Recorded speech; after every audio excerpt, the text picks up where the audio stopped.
Comecei na música no violão, né? Eu tinha uns 10 anos, mais ou menos.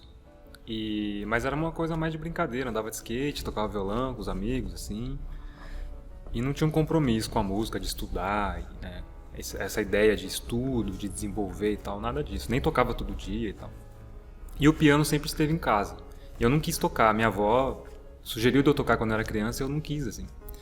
Então, nesse sentido, eu que escolhi, porque aí depois, com 14 anos mais ou menos, eu me interessei pelo piano, comecei a estudar, aí foi o contrário do violão, assim, foi uma coisa que eu foquei 100%, assim, desde o início, né? Aí no ano seguinte eu entrei no Conservatório de Tatuí, isso foi em 2007, aí em 2008 eu entrei no Conservatório e fiquei lá 7 anos e meio, mais ou menos. Fiz o curso de piano clássico, né, me formei, e aí de uns anos atrás pra cá, mais ou menos 2017 para 2018 ali, que eu já ouvia música popular brasileira, música instrumental, sempre gostei.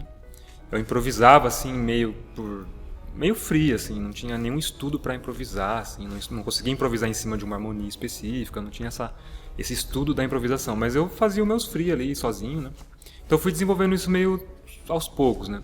E aí começou uma outra jornada na minha vida, né, para desenvolver essas habilidades e os ritmos brasileiros e tal. Então, sigo nessa luta.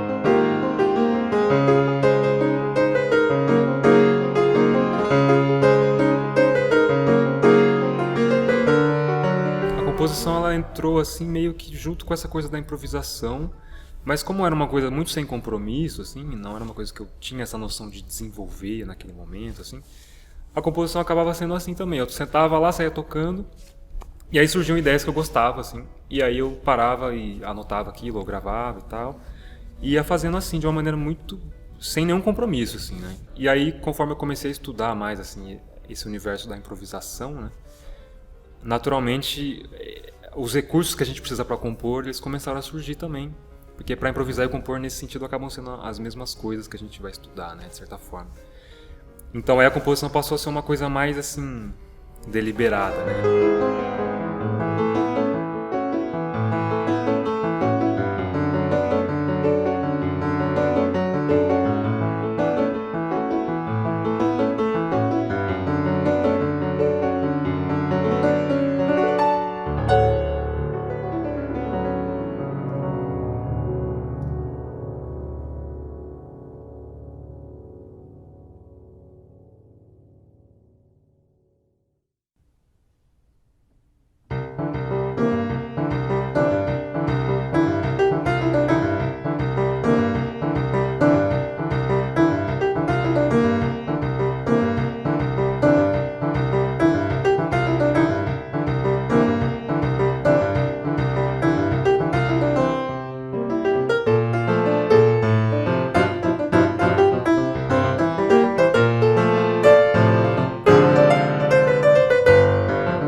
O meu pai, ele toca um pouco de violão.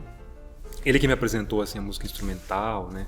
Egberto Gismonti foi a primeira coisa que eu ouvi assim, que não era música clássica e não era rock que eu ouvia, né, que eu conhecia. Apesar dele ter influência de tudo, né, mas mais assim pro lado da música brasileira e tal.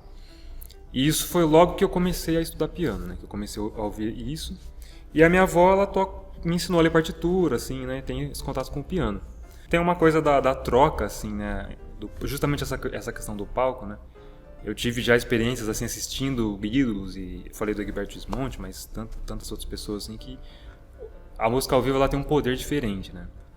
Então não sei se eu penso muito assim em quem eu gostaria de atingir, assim, ou quem eu gostaria de ser ouvido, mas tocar para quem está interessado, de repente já é o suficiente. Mas com essa função, assim, né? Tentar cada vez mais trazer esse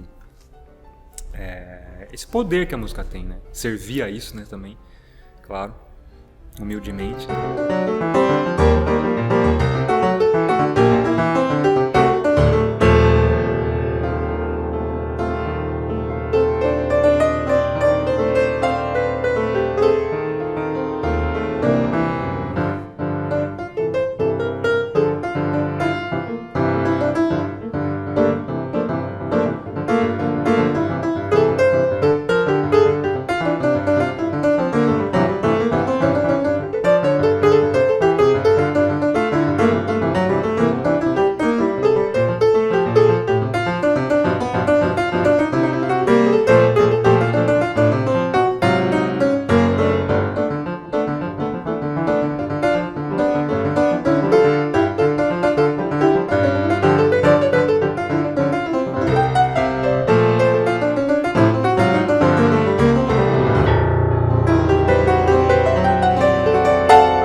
Agradeço ao Sesc e à Miolo, produtora, pelo convite de estar aqui.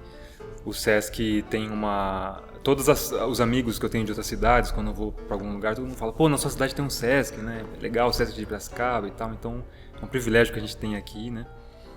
Tem uma importância muito grande. Onde tem Sesc sempre traz essa efervescência, assim, de todo tipo de cultura, né? Isso é muito valioso, então fico muito feliz de fazer parte disso um pouquinho. E agradeço.